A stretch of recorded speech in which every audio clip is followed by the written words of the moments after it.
Olha, antes de ir para a nossa entrevista médica, a Júlia mandou uma mensagem e esse jornal, esse programa é feito para o povo, né? E a Júlia mandou: Tiago, minha tia está na UPA de Senador Canedo esperando vaga para ser transferida para um hospital. Nem tomógrafo tem lá.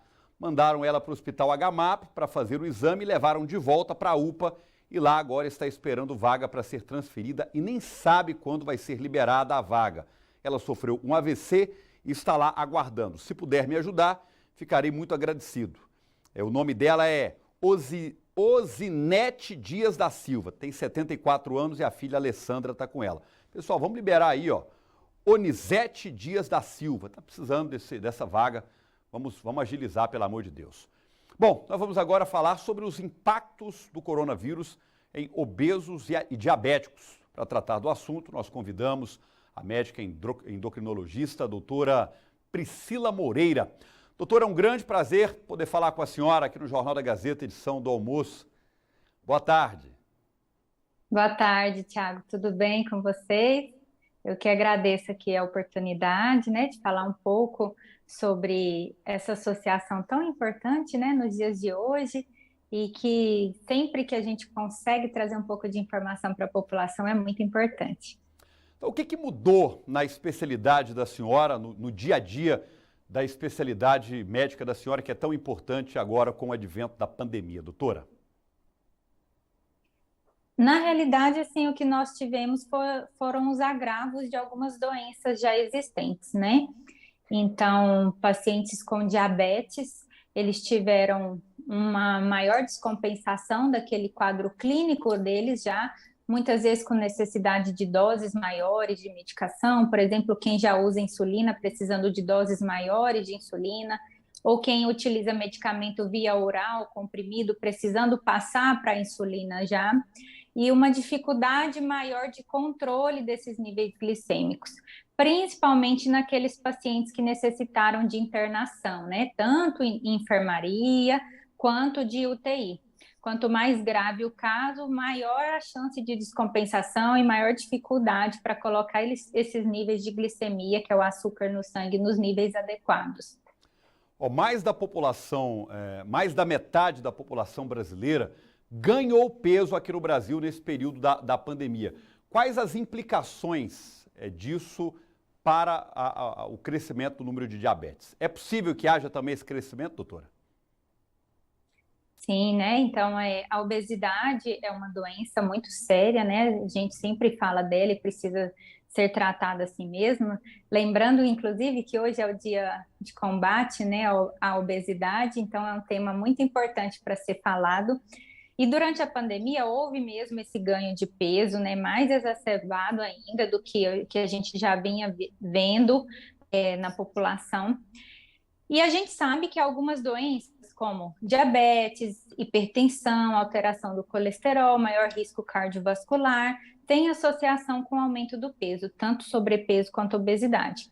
Nesse sentido, a pandemia, né, trouxe maior chance do aparecimento dessas doenças e também da descompensação de todas elas. Okay. Além disso, Opa! Não, pode concluir, doutora, tranquilamente, fica à vontade. O que eu ia dizer é que a obesidade, ela também é um fator de risco ali para a infecção do coronavírus, né? Então, nós já temos vários estudos mostrando isso. E a pessoa que está acima do peso, ela tem uma maior chance de gravidade da doença e uma maior dificuldade de tratamento, ficando mais tempo internada, tanto de novo em enfermaria quanto em UTI. E isso tudo vai se somando, né? Ok. Doutora, a Juliana está em Anápolis, mandou aqui uma pergunta interessante. Tiago, o meu pai acorda umas 300 vezes na noite para ir no banheiro. Outro dia, ele inclusive caiu e se machucou nessas levantadas dele. Incomoda todo mundo, acende luz e vai no banheiro. Nós já falamos para ele no médico, porque deve ser diabetes. Tem alguma associação entre ir muito no banheiro e diabetes mesmo ou não? Obrigado, Juliana, e toda a nossa audiência em Anápolis, que não para de crescer. Doutora? Sim, o aumento da frequência urinária, né? A gente chama de poliúria, pode estar relacionado a um quadro de diabetes, sim, principalmente descompensado, mas nós não podemos esquecer que existem outras doenças, né, ali da parte da urologia, inclusive ali o aumento da próstata, né, que pode também estar associado com esse aumento de vezes em que a pessoa vai ao banheiro para urinar. Então, tem sim que passar por essa avaliação, para avaliar a possibilidade de diabetes, sem esquecer também ali das outras doenças que podem estar relacionadas com esse sintoma que ela relatou. Doutora, tem mais perguntas chegando aqui. Fred, coloca por gentileza o telefone que o telespectador manda a pergunta dela aqui. Estamos aqui com a Poliana. Tiago, a minha boca fica muito seca, principalmente à noite. Eu tô com medo de ter diabetes, estou um pouquinho acima do peso. E minha avó, ela morreu em razão da diabetes. Obrigado, Poliana, que está ligada com a gente no Jardim Presidente. Doutora, boca seca pode ser um sinal?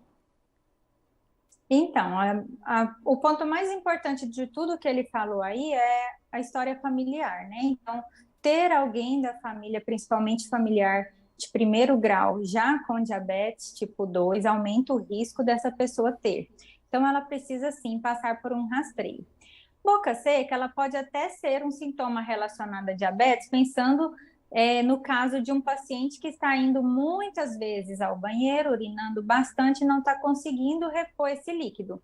Mas é um sintoma bem específico, ele pode representar desidratação, por exemplo. Então, o mais ideal é que esse paciente passe por esse rastreio laboratorial e clínico para que seja feito o diagnóstico correto. Tá bom. Doutora, essa questão da hereditariedade, ela tem um peso grande sobre o diabetes ou não? É mais estilo de vida mesmo? Tem um peso grande, né? Então, diabetes, obesidade são doenças que têm uma base genética, né? Mas também associado a esses fatores ambientais. Então, não somente os fatores ambientais vão ser capazes de dar o gatilho ali para aquela pessoa começar a ter alteração da glicemia, mas eles são de uma importância gigantesca, né? Porque às vezes a pessoa tem essa predisposição genética, mas quando ela consegue manter um estilo de vida saudável, e isso, gente, não é só por um período de tempo, né? Tem que ser pelo resto da vida. Quando ela consegue manter esse estilo de vida, ela consegue frear o aparecimento desses sintomas, que seria a alteração ali da glicose no sangue. Doutora Priscila Moreira, médica endocrinologista, conversando conosco. Muito obrigado, doutora. Uma ótima semana. Eu que agradeço, estou à disposição sempre que precisarem.